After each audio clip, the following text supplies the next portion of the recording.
अस्सलाम वालेकुम, welcome back another part. And इस पार्ट में हम समझने वाले हैं हैंगिंग मैन के बारे में। हैंगिंग मैन इसको क्यों बोला जाता है, क्योंकि जापानीज लैंग्वेज में इसको बोलते हैं लटका हुआ इंसान को बोलते हैं हैंगिंग मैन। अब इसको हैंगिंग मैन क्यों बोलते हैं और ये किस तरीके से काम करता है इसको हम समझते हैं। सबसे पहले हम यहाँ पे देखेंगे एक हमारा इन्वर्टेड हैमर की तरह एक कैंडल देखने को मिली है। आप हैमर बोल सकते हैं, हैमर की तरह कैंडल बनती है, लेकिन यहाँ पे जो सिनेरियो है वो थोड़ा सा चेंज हो जाता है। अगर हम यहाँ पे देखेंगे हैमर के अंदर क्या होता था कि मार्केट यहाँ से नीचे आ रही है और उसके बाद हैमर देखने को मिलता है और मार्केट वहां से सडनली नीचे जाना स्टार्ट हो जाती है। लेकिन यहाँ पे थोड़ा सा सिनेरियो चेंज हो जाता है। ये हैंगिंग मैन की तरह दिखता है क्योंकि ये टॉप पे दिखता है। मार्केट ऊपर जब जा रहा होता है ऊपर टॉप पे दिखता है तो समझ लें कि लटका हुआ इंसान की तरह ये लगता है।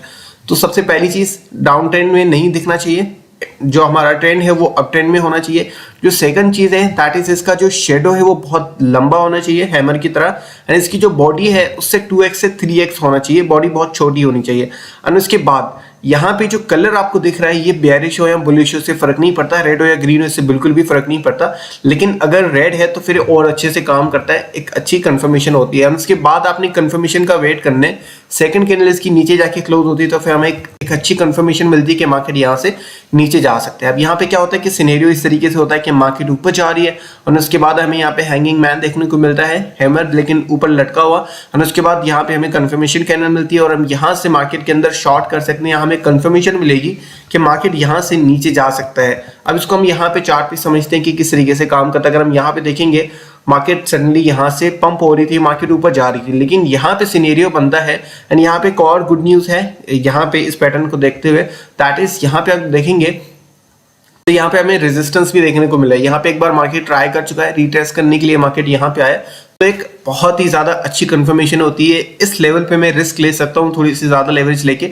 ऐसा नहीं कि आपने स्टॉप लॉस नहीं लगाना है, स्टॉप लॉस तो बहुत ज्यादा लाजमी होता है, क्योंकि जब ऐसा वाला लेवल ब्रेक होता है ना जहाँ पे रेजिस्टेंस स्ट्रॉन्ग बनना हो, 3-4 बार ऑलरेडी मार्केट ट्राई कर चुका हो, अगर वो वाला लेवल ब्रेक होता है तो समझ लें कि मार्केट बहुत ज्यादा पंप हो जाएगा और आप अगर शॉर्ट में हैं तो आप लॉस कर सकते हैं। अगर आपने सेलिंग की हुई तो फिर आप समझ लें कि आपका अमाउंट जो है ना वो सेल हो जाता है, आपको फिर से बाइंग करने की अपॉर्चुनिटी नहीं मिलती।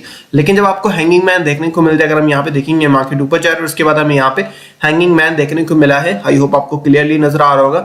अब इसमें आपने ट्रेड कैसे करना है, सिंपली आपकी जो एंट्री होनी चाहिए वो इस कैंडल की कंफर्मेशन के बाद होनी चाहिए, एंड इससे थोड़ा सा बीच में 50% में तक मार्केट आता है, समटाइम नहीं आता, समटाइम आता है, लेकिन मैं वेट करता हूँ 50% जो सेकंड कैंडल है इसकी 50% आने तक। लेकिन मैक्सिमम लोग यहाँ से एंट्री ले लेते हैं, मैं समटाइम यहाँ से भी ले लेता हूँ, समटाइम वॉल्यूम को देखते हुए मैं थोड़ा सा वेट कर लेता हूँ।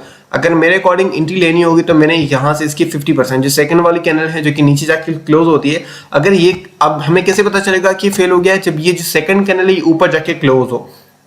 अगर ये नीचे जाके क्लोज होती है तो हमें कंफर्मेशन मिलती है कि मार्केट यहाँ से नीचे जाएगा और सिंपली हम यहाँ से अपनी शॉर्ट की पोजीशन ओपन कर लेंगे और हमारा जो रिस्क रिवार्ड रेशियो होगा, अगर हम इसके अकॉर्डिंग भी करते हैं, अगर हम इसके अकॉर्डिंग भी अपना यहाँ पे टारगेट लेके चलते हैं और हमारा जो स्टॉप लॉस होगा वो इसकी हाई से थोड़ा सा ऊपर, अगर हम सेकंड कैंडल देखने को मिल रही है हमें यहाँ पे, अगर हम यहाँ पे देखेंगे उसके ऊपर थोड़ी सी कैंडल देखने को मिल रही है तो हम यहाँ पे जो स्टॉप लॉस है अपना वो यहाँ पे लगाएंगे और अपना जो टारगेट है वो अपनी सपोर्ट के अकॉर्डिंग लगाना है। फॉर एग्जांपल अगर हम यहाँ पे देखेंगे मार्केट जहां तक गया है, अगर इसके अकॉर्डिंग भी अगर हम यहाँ पे देखेंगे तो रिस्क रिवार्ड रेशियो 1:3.5 बन जाता है, ठीक है, 3.5 बन जाता है, 3.4 आई थिंक 1:4 तक ऑलमोस्ट बन जाता है।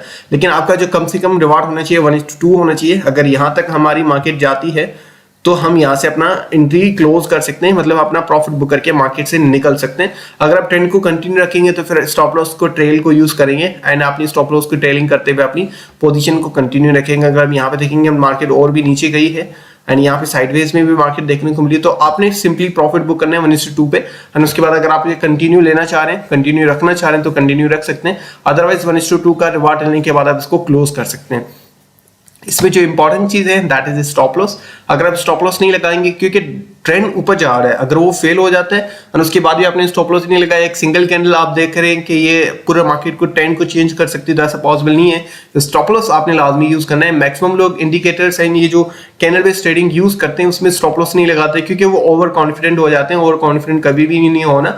अगर आप देख रहे हैं यहाँ पे मैं स्टॉप लॉस क्यों बताता हूँ कि मैं पहले स्टॉप लॉस की तरफ जाता हूँ, क्योंकि मैं यहाँ पे देखूंगा कि मेरा 0.82% लॉस हो रहा है और मैं 10x लेवरेज ले रहा हूँ, और अगर मैं यहाँ पे $10 लगा रहा हूँ तो फिर मेरा अगर मैं $100 लगा रहा हूँ पोजीशन के अंदर तो $10 का मुझे लॉस होगा, और अगर मुझे प्रॉफिट होता है तो वो $20-30 का होगा। तो इसके अकॉर्डिंग मैं अपनी पोजीशन मैनेज करता हूँ, $10 लगाने, $20 लगाने, $100 लगाने, कितने में लूज कर सकता हूँ उसके अकॉर्डिंग मैं पोजीशन ओपन करता हूँ। कितनी बड़ी पोजीशन होती है वो आपने उसके अकॉर्डिंग चेक करना होता है। थैंक यू सो मच, मिलते हैं नेक्स्ट पार्ट में।